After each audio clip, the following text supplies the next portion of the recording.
কিরে সোহেল, কি অবস্থা? আরে ভাই আর কোস না, সংসারের অশান্তির ভিতরে আছি। কিরে, কি শুনলাম তোর আব্বাই নাকি জায়গা জমি সব বেচে দিতেছে? না, অসম্ভব, আমার বাপ এই কাজ করতেই পারে না। আচ্ছা ঠিক আছে, তুমি বলছো, আমি আব্বার যা জিজ্ঞেস করে দেখি।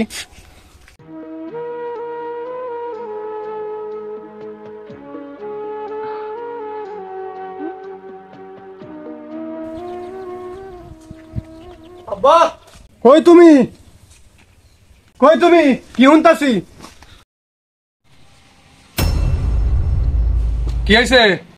আব্বা, আমি এগুলা কি শুনতাছি? তুমি নাকি জমি জায়গা সব বেচে লাইতাছ, ঘটনা কি সত্য? জায়গা আমার, জমিও আমার। আমি জমি বেচুম না রাখুম, তোরে কৈফত দেওয়া লাগবো? জায়গা জমি এক সময় তোমার ছিল, ওহন আর তোমার নাই। এই জমি ব্যস্ত হইলে আমার অনুমতি লাগবে। তোরা দুইটা ভাই বোন যখন ছোট তখন থেকে তগরে পালতাছি, পাশাপাশি তগরে লেখাপড়া করায় মানুষের মতো মানুষ বানাইতেছি এবং তগরে বিয়া শাদিও দিলাম। পাশাপাশি আমি 10-12 বিঘা জমিও কামাইছি, বানাইছি আমি জমি।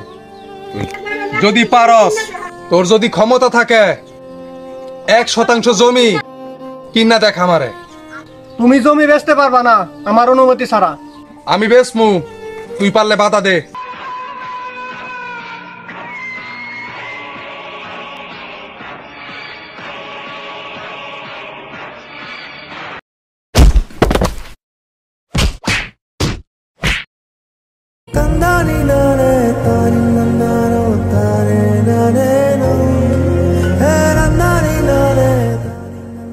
বলা হইয়া তুই বাপের গায়ে হাত তুললি এই দিন দেখার জন্য?